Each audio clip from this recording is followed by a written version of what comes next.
देखो हमारा आज चैप्टर टॉपिक है magnetic effect of electric current, जिसमें कि मेनली हम लोग बायो-सावर्ट लॉ के नेम डिस्कस करने वाले हैं। इससे रिलेटेड आगे टॉपिक्स जो हैं, सबसे पहले समझ लें कि इस चैप्टर का भैया रामबाण है बायो-सावर्ट लॉ, ठीक है ना। तो इसके पहले एक साइंटिस्ट आए थे जिनका नाम था ऑस्टर साहब। उनका सिंपल सा फंडा हाई स्कूल में पढ़ चुके हो, अच्छा 10 में पढ़ के आए सब कि एक करंट कैरिंग वायर लिया, उसके अराउंड मैग्नेटिकल कंपास के रखा, देखा कि जैसे उसमें वायर में करंट पास होती है तो नीडल में डिफ्लेक्शन होगा, तो लगा ये कौन सी बला आ गई, तो उन्होंने करंट की डायरेक्शन को बदल दिया, तो देखा कि मैग्नेटिकल कंपास में नीडल का डायरेक्शन भी चेंज हो गया था। तो उन्होंने ये पता चल पाया कि किसी करंट कैरिंग वायर की वजह से मैग्नेटिक फील्ड प्रोड्यूस होती है। तो वो बायो-सावर्ट लॉ था, तो जो कक्षा 10 में पढ़ के आए हो। अब ये हमारा है ऑस्टर नियम था, अब हमारा है बायो-सावर्ट नियम। ये मेन पहला नियम है इस चैप्टर का, जो कि आगे हर जगह यही काम करने वाला है। इनका नियम क्या कहता है, थोड़ा सुन लेते हैं, समझ लेते हैं, जान लेते हैं बहुत ढंग से। इन्होंने कहा कोई भी वायर है उस पर करंट आई फ्लो कर रही है। क्या फ्लो कर रही है? आई। तो उन्होंने कहा उस वायर से किसी आर डिस्टेंस पी पॉइंट पे मैग्नेटिक फील्ड कितनी होगी। तो मैंने क्या करा, इन्होंने करा ये कि उस वायर पे डीएल लेंथ का एक छोटा सा एलिमेंट कट कर लिया, डीएल लेंथ, और डीएल लेंथ में उसमें वेक्टर बनाया। तो डीएल वेक्टर और आर वेक्टर के बीच में एंगल थीटा बन रहा है। क्या बन रहा है? थीटा। तो इन्होंने बोला कि इस डीएल लेंथ की वजह से जो करंट कैरिंग वायर है उससे आर डिस्टेंस पी पॉइंट पे कुछ मैग्नेटिक फील्ड प्रोड्यूस हो रही होगी। कितनी हो रही होगी? इन्होंने कहा उस पॉइंट पे जो मैग्नेटिक फील्ड प्रोड्यूस होगी वो मैग्नेटिक फील्ड करंट एलिमेंट के डायरेक्ट प्रोपोर्शनल होगी, वो मैग्नेटिक फील्ड डीएल के डायरेक्टली प्रोपोर्शनल होगी, वो मैग्नेटिक फील्ड जो एंगल थीटा बन रहा है उसमें साइन कंपोनेंट की प्रोपोर्शनल होगी, और वो magnetic field inversely proportional to 1/r² की होगी। चारों इक्वेशन को कंबाइन कर रहे हैं तो मैग्नेटिक फील्ड जो निकल रही है वो proportional to I DL sine theta upon r² आ रहा है। अब देखिए कभी भी प्रोपोर्शनल साइन आता है तो उसको हटाते हैं, इक्वल लगाते हैं, कोई ना कोई कांस्टेंट आ जाता है। तो यहाँ पर जो कांस्टेंट आएगा उसकी वैल्यू आएगी μ0/4π I DL sine theta upon r²। This is very important नियम, रूल, जिसे बोलते हैं बायो-सावर्ट नियम। इन्होंने क्या करा, इन्होंने बताया कि कोई करंट कैरिंग वायर है जिसपे करंट आई फ्लो कर रही है, उससे किसी आर डिस्टेंस पी पॉइंट पे जो मैग्नेटिक फील्ड प्रोड्यूस होगी दैट इज कॉल्ड डीबी, वो होगी μ0 I DL sine theta upon 4π r²। यहाँ पर जो μ0 जो अपॉन 4π जो आया है इसकी वैल्यू होगी 10⁻⁷ 10⁻⁷। यहाँ पर μ0 जो है, जैसे कूलम नाम पढ़ा था एप्सिलॉन नॉट, उसको बोलते थे परमिविटी, यहां पर इसको बोलेंगे permeability, permeability of free space, permeability of free space. बात क्लियर? तो रिमाइंड रखिएगा कि μ0/4π जो है वो 10⁻⁷ वैल्यू होती है। μ0 यहां पर जो है वो परमिबिलिटी ऑफ फ्री स्पेस है। अब जरा गौर समझें, इस चैप्टर में एक चीज खास है, मैग्नीट्यूड तो निकालना ही निकालना है, उसके साथ साथ आपको डायरेक्शन भी निकालनी है, डायरेक्शन भी निकालनी पड़ेगी। तो अच्छा एक चीज़ ये है, जैसे कि अगर मान लीजिए डीबी निकली है तो आपको अगर टोटल मैग्नेटिक फील्ड निकालनी है तो क्या करिएगा, सिंपल सा है, इस डीबी को इंटीग्रेट कर दीजिएगा तो टोटल मैग्नेटिक फील्ड आपको मिल जाएगी। μ0 आई आप इसको इंटीग्रेट कर देंगे तो आपको टोटल मैग्नेटिक फील्ड मिल जाएगी। दूसरा चीज़, डायरेक्शन निकालने के लिए अपना राइट हैंड उठाइए, सिंपल सा डायरेक्शन है, मैग्नेटिक फील्ड की डायरेक्शन करंट डायरेक्शन में आपको क्या करिए, थंब को करिए पॉइंटेड अलोंग द फिंगर्स, जिस पॉइंट पे निकालना है उसको करिए, उंगलियां व्रैप्ड करिए, क्या दे देंगे आपको, मैग्नेटिक फील्ड डायरेक्शन दे देंगी। जैसे मान लीजिए करंट कैरिंग वायर है, थंब को डायरेक्शन करंट डायरेक्शन करा, उंगलियां इस डायरेक्शन में करी, व्रैप्ड करी, कहां जा रही है, इनसाइड द बोर्ड जा रही है। इनसाइड मतलब क्रॉस, जब इनसाइड द बोर्ड जाती है तो क्रॉस से रिप्रेजेंट करते हैं मैग्नेटिक फील्ड को, जब आउटसाइड दी आती है तो हम लोग डॉट से रिप्रेजेंट करते हैं। तो इनसाइड द प्लेन और ये आउटसाइड द प्लेन, थोड़ा याद रखिएगा, छोटी छोटी चीजें हैं जिनको रिमाइंड करते चलेगा। अब आता है अगर इसकी डायरेक्शन निकालना है तो चलो इस रूल से निकाल लिया। अब फॉर्मूले को वेक्टर फॉर्म में कैसे लिखेंगे, बिल्कुल लिखेंगे डीबी वेक्टर, अगर एक ऊपर का आर नीचे क्रॉस मल्टीप्लाई करा दें तो μ0 I DL vector cross R vector upon 4π r³। This is your magnetic field in vector form, magnetic field formula in vector form. तो जो वेक्टर फॉर्म में डीबी आ जाएगा μ0 आई डीएल वेक्टर क्रॉस, इसका मतलब जो DL vector cross R vector है यही आपको क्या दे रहा है, डायरेक्शन दे रहा है by right hand thumb screw rule, by right hand thumb screw rule. तो बायो-सावर्ट नियम का समझा रहा होगा, बिल्कुल रट डालो, डीबी बराबर μ0 I DL sine theta upon 4π r²। Rule होगा करंट डायरेक्शन में थंब को करिए, उंगलियां पॉइंटेड अलोंग द डायरेक्शन आप जिस पॉइंट पे निकालना है, व्रैप्ड करेंगे, डायरेक्शन आपको मिल जाएगी। नोट करें, फिर इसका आगे बात करें। बायो-सावर्ट नियम आपको समझ में आ गया होगा। अब बायो-सावर्ट नियम के बाद आता है कि यार बायो-सावर्ट नियम ये कहता है dB बराबर mu not I dl sine theta upon 4 pi are square. गाने के जैसे रट डालो। तो हमारी आदत तो खराब है, हम कंपैरिजन करेंगे क्योंकि कूलाम ला पड़ गया है वो। कंपैरिजन तो तुम भी करते होगे बेटा। कूलाम नियम कहाँ क्या आता था? 1/4 pi epsilon nought Q1 Q2 upon r square. अच्छा कंपैरिजन तो करते होगे तुम भी बेटा, है ना? अच्छा दोस्त, खराब दोस्त, दोस्त बेस्ट फ्रेंड, है ना? दो दोस्त हैं तो उसमें कौन बेटर है, गर्लफ्रेंड बॉयफ्रेंड? कंपैरिजन तो तुम्हारा भी तगड़ा ही चलता है। तो जब कंपैरिजन करने में तुम माहिर हो तो फिर इनके बीच में कंपैरिजन क्यों नहीं कर रहे हो? ज़रा करने की ट्राई करो। देखो भैया दोनों चीज़ कंपैरिजन करने की बात करें, थोड़ा सा एक कंपैरिजन कर लेते, थोड़ा सा ओवर मिल जाएगा बायो-सावर्ट नियम को लेकर के और ये आपका कूलाम नियम लेकर के। दोनों देखो पहले तो लॉन्ग रेंज फोर्सेस हैं, दोनों कैसे हैं? लॉन्ग रेंज फोर्स है। तो लॉन्ग रेंज मतलब वो फोर्स है वो मैग्नेटिक फील्ड निकालता है। तो दोनों ही लॉन्ग रेंजेस क्वांटिटी हैं, सोर्सेस हैं। दूसरा खास बात ये है कि दोनों ही इन्वर्सली प्रोपोर्शनली आर स्क्वायर के, इन्वर्सली प्रोपोर्शनल हैं। प्रोपोर्शनल है किसके? इन्वर्सली प्रोपोर्शनल है आर स्क्वायर की। दोनों ही 1/r स्क्वायर पे डिपेंड कर रहे हैं। तीसरी जो सबसे खास बात ये है कि जो फोर्स है आपका कूलम नियम इलेक्ट्रिक फील्ड क्वांटिटी पे डिपेंड करता है। चार्ज का सोर्स है जिसकी वजह से स्केलर है। क्या है? स्केलर। कौन? कूलम। लेकिन जो आपका बायो-सावर्ट नियम आपका एक प्रकार का वेक्टर क्वांटिटी, क्योंकि ये आइडियल कंपोनेंट पे डिपेंड कर रहा है। तो ये वेक्टर है। कैसा है? वेक्टर।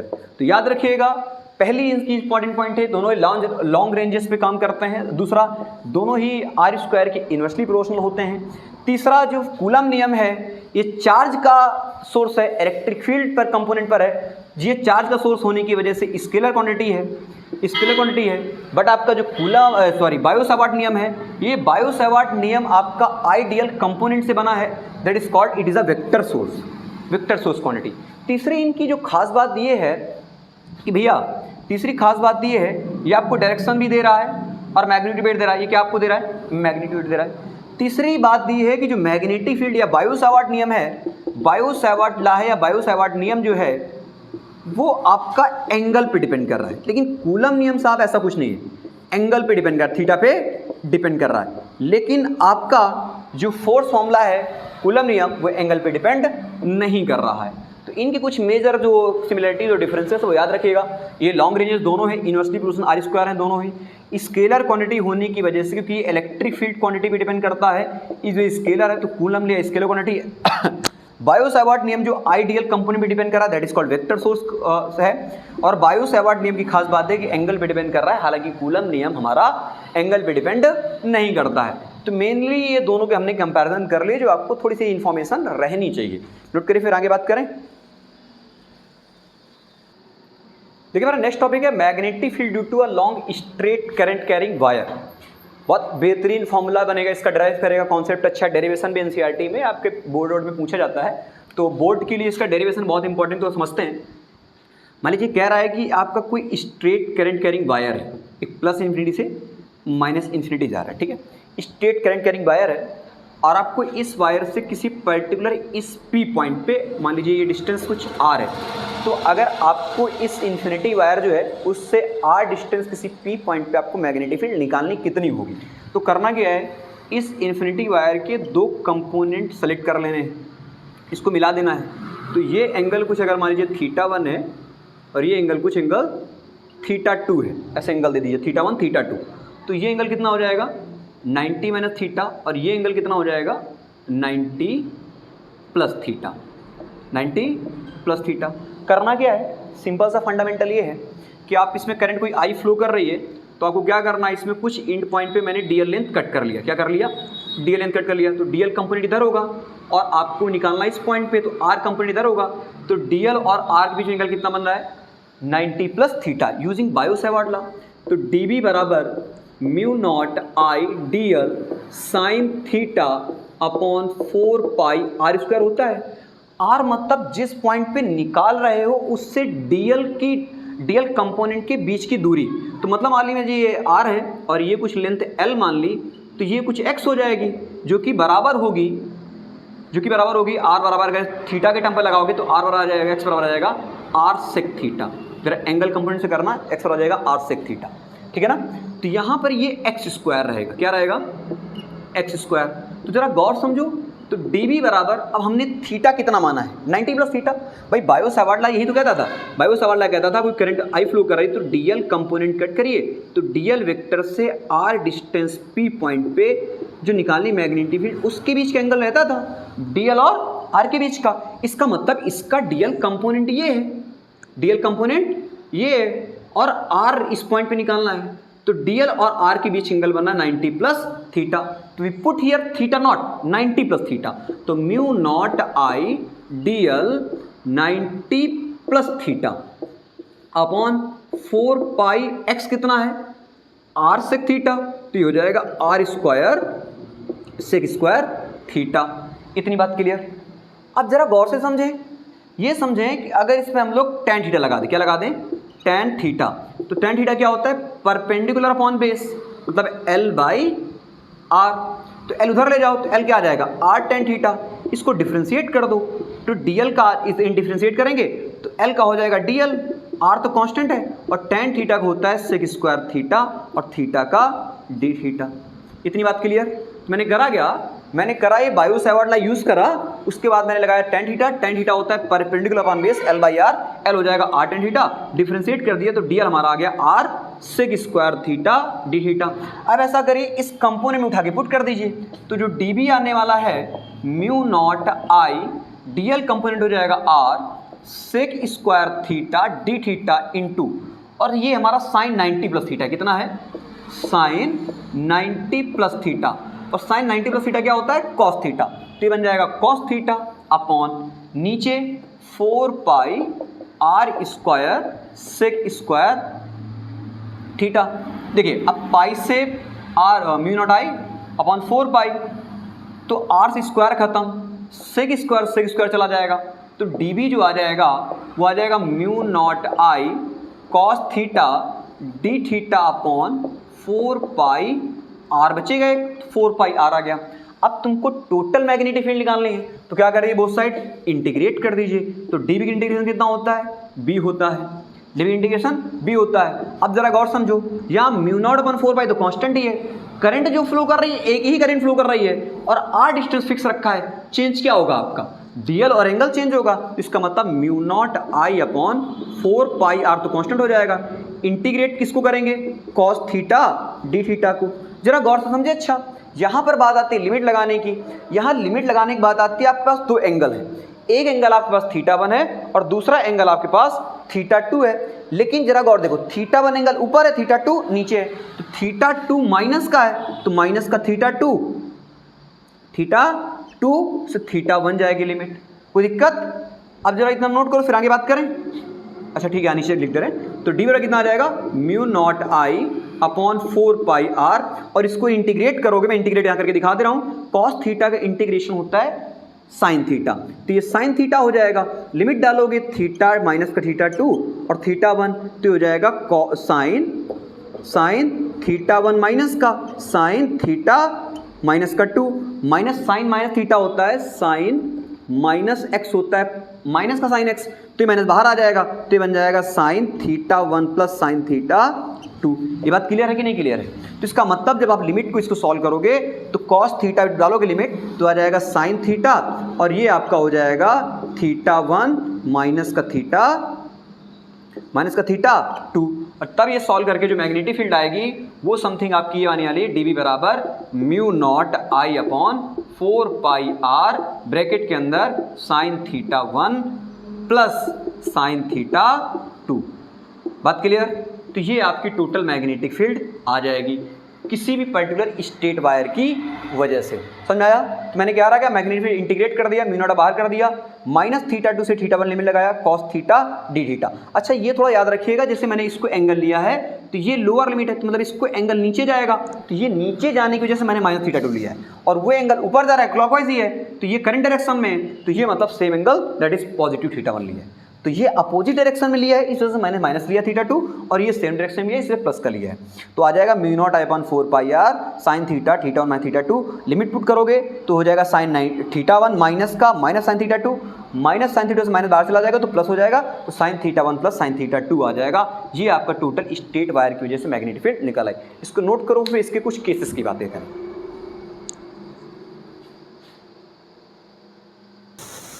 अब देखो जरा पर्टिकुलर किसी भी स्ट्रेट वायर की वजह से जो मैग्नेटिक फील्ड फॉर्मूला निकला है वो निकला है mu naught upon 4 pi r sine theta 1 plus sine theta 2। अब जनरली ये केसेस ये बनता है, अगर ऐसा करा जाए, मतलब क्या करा जाए, ये इन्फिनिटी वायर था, यही वायर था हमारा।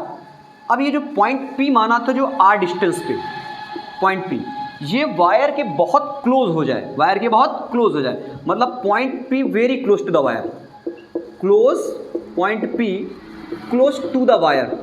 तो जब वायर की क्लोज हो जाएगा, तो जब वायर क्लोज हो जाएगा, क्योंकि इन्फिनिटी वायर है तो पॉइंट P बहुत क्लोज होगा, तो ये जब कंपोनेंट XY कंपोनेंट से मिलाओगे तो ये जो थीटा 1 थीटा 2 है ना, ये दोनों एंगल बेटा आपके अप्रॉक्सीमेटली लगभग 90 के बराबर हो जाएंगे। तो अब जब point P very close to the wire, तब मैग्नेटिक फील्ड जो फॉर्मूला बनेगा mu not I 4 pi r sine 90 plus sine 90, sine 90 की वैल्यू होती है 1, 1 प्लस 1 2, तो 2 से 2 कट जाएगा ये, तो dB कितना आ जाएगा, dB आ जाएगा mu not I upon 2 pi r. ज़्यादातर केसेस में अगर एंगल की बात नहीं करी गई है तो आपको ये मान के चलना है कि ये पॉइंट P वायर के बहुत क्लोज रहा होगा, तभी ये आपके दोनों एंगल 90 आ रहे होंगे, तो mu not I upon 2 pi formula use करना है। अगर ऐसा करा जाए, केस सेकंड की बात करें, अगर ये पॉइंट किसी एक एंड ऑफ द वायर के पास कर दिया जाए, मतलब ये XY वायर था, ये प्लस इन्फिनिटी जा रहा था और ये जा रहा था नीचे माइनस इन्फिनिटी, अब ये पॉइंट किसी एक पॉइंट के पास कर दिया जाए, तो एक एंगल थीटा 1 90 हो जाएगा और थीटा 2 आपका 0 हो जाएगा। तो अगर एक 90 एक 0 हो जाएगा तो आपका इसी फॉर्मूले में 90 रखोगे, 0 रखोगे तो mu not I upon 4 pi R result आ जाएगा, जो कि याद रखना है आपको। तो at one end of the wire करेंगे तो आपका म्यू नॉट अपॉन 4 पाई आ रहा है, क्योंकि एक थीटा 90 हो रहा है, एक थीटा आपका 0 हो रहा है। लेकिन अगर point closer to the wire है तो उन दोनों केसेस पर दोनों ही एंगल 90 डिग्री हो जाएंगे, और मैक्सिमम न्यूमेरिकल के केसेस पर आपको म्यू नॉट आई अपॉन 2 पाई वाला रिजल्ट ही अप्लाई करना है in the case of straight current carrying wire की वजह से। क्लियर है? ये रिजल्ट नोट करें, फिर आगे बात करते हैं। देखो नेक्स्ट टॉपिक हमारा magnetic field at the centre of circular loop. कोई करंट कैरिंग सर्कुलर लूप है जिसमें करंट आई फ्लो कर रही है, करंट आई फ्लो कर रही है, तो इसके सेंटर पर निकाले। तो मान लीजिए इसकी रेडियस कुछ आर है, कितनी रेडियस है, आर रेडियस है, आपको निकालना क्या है, इसके सेंटर पर टोटल मैग्नेटिक फील्ड कितनी होगी, ठीक है ना, इस सर्कुलर जिसमें करंट आई फ्लो कर रही है। तो करना क्या है, सिंपल सा वही तरीका, बायो-सावर्ट लॉ के नियम को ही अप्लाई करना है। कोई करंट इसमें क्या करना है, कोई करंट डीएल लेट कर लेना है, डीएल कंपोनेंट लेट कर लेना है, तो डीएल वेक्टर होगा और डीएल आर भी निकल देंगे थीटा 90 डिग्री। तो using Biot Savart law D B बराबर mu not I DL sine theta upon 4 pi are square. बात क्लियर? डीएल और आर के बीच एंगल कितना है 90, साइन 90 वैल्यू कितनी हो जाएगी 1 हो जाएगी, साइन 90 वैल्यू हो जाएगी 1, तो डीबी कितना आ जाएगा, डीबी आ जाएगा mu not I d l upon 4 pi are square. करना क्या है, पीछे बता चुका हूं कि जब dB से आपको b निकालना हो तो क्या कर दीजिए, दोनों साइड इंटीग्रेट कर दीजिए, dl upon 4 pi are square. Integrate करेंगे तो dB का मैग्नेटिक फील्ड b आ जाएगा।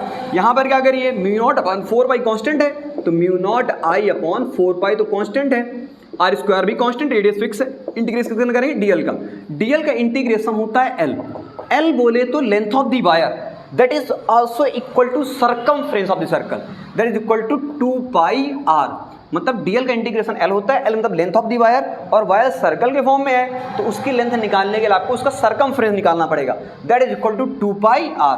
तो b जो मैग्नेटिक फील्ड आ जाएगा mu not I upon 2 pi r into 4 pi r, r से r गया, पाई से पाई गया, तो मैग्नेटिक फील्ड आ गई म्यू नॉट आई और 2 से 2 गया, mu naught upon 2r, mu naught upon 2r आ जाएगा। तो मैग्नेटिक फील्ड जो आ जाएगी mu naught I upon 2r, centre पे मैग्नेटिक फील्ड फॉर्मूला। रिजल्ट याद रखिएगा, रिजल्ट जरूरी है आखिरी में कि रिजल्ट क्या निकलता है, डेरिवेशन तो एक अंडरस्टैंडिंग के लिए है, मेनली इंपॉर्टेंट रिजल्ट है। बहुत से बच्चे करते हैं mu naught upon 2 pi R लिख देते हैं बार बार, mu not I upon 2 R है केवल। तो इसका मतलब जो कंपोनेंट इलेक्ट्रिक फील्ड फ्लो कर रही है। अब ऐसा भी हो सकता है कि आपसे डायरेक्शन पूछ ले कि इस मैग्नेटिक फील्ड के सेंटर पे मैग्नेटिक फील्ड डायरेक्शन क्या होगी। सिंपल सा रूल वही करना है, करंट डायरेक्शन में थंब को करना है, मैग्नेटिक फील्ड पॉइंट अंदर डायरेक्शन करना है, कहाँ जा रही है, अंदर। इसका मतलब यहाँ पर magnetic field inside the plane होगी। अगर करंट डायरेक्शन उल्टा जा रही होती तो मैग्नेटिक फील्ड आउटसाइड भी होती। तो सिंपल सा रूल यूज करना है, करंट डायरेक्शन में थंब को करना है, मैग्नेटिक फील्ड इनसाइड जा रहे हैं, तो मतलब पॉइंट ओ पे जो सेंटर है उस पे inside the plane magnetic field होगी, जो कि फॉर्मूला है mu naught upon 2 r. Clear है, याद रहेगा। रिजल्ट एक बार